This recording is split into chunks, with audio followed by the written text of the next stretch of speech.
must be Lloyd. What gave it away? The trash stash. It leans Lloyd. Easy.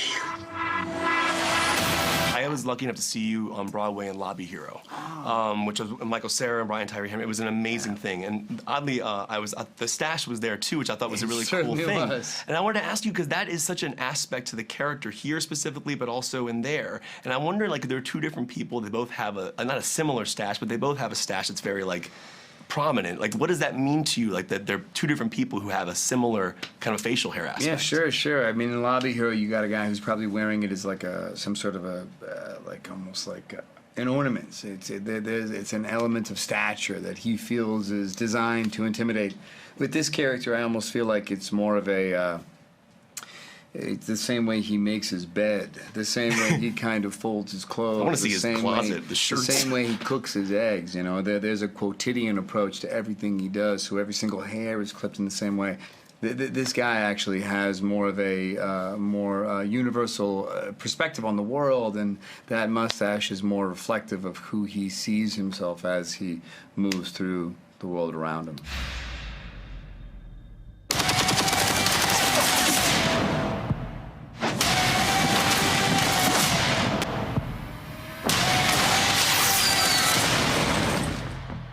You hurt?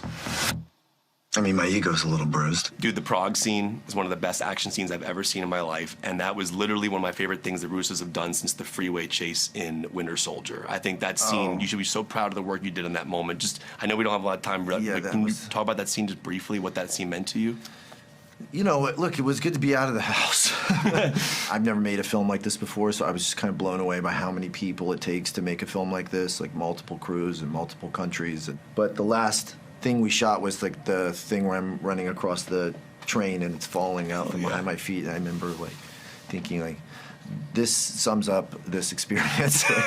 This is exactly what this has felt like. You know, it just felt like this kind of managed chaos, this runaway train. It was just, it was pretty exciting, and I hope it translates. I wanted to ask you kind of just like what these immersive action scenes like were to shoot in pieces, because then you see it final product, it's a completely different situation. The opening of this movie, these scenes with at this, you know, New Year's party with this, I think it was thousands of balloons falling from the ceiling, and you know, and you have to fight in between these balloons, trying not to step on them and, you know, break your neck in the process. Was like everything was shot, you know, in pieces. I had no idea what Ryan was doing. Me as well. Like, it took us like about a week. What do you know about the Sierra program? Reckless mystery men you guys send in when you can't officially send anyone else. The Gray Man. This is something I've always wanted to know, and this is in the trailer. You actually say the Gray Man when you're describing Ryan Gosling's character. When you say the title of the movie when you're performing, you know full well that you're trying to make the trailer. Is that strange? Full well. Did you ever look down the lens and go, the Gray Man?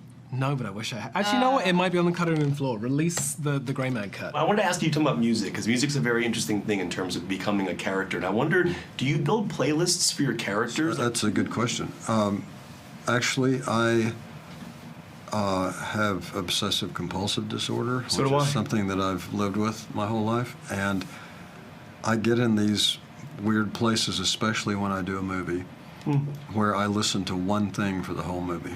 Well, what'd you listen to for this? You'll never believe it. I mean, I listened to the soundtrack from Charlie Brown Christmas. How did that one come into play? You know, I know they're wrapping me up. Her. Really? Did you know this? No.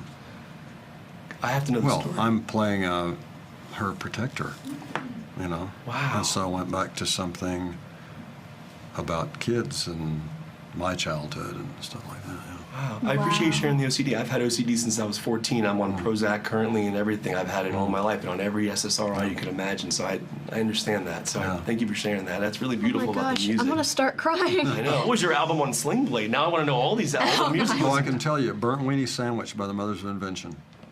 Okay, this interview is starting to go crazy. This is amazing, man. Thank you for sharing that.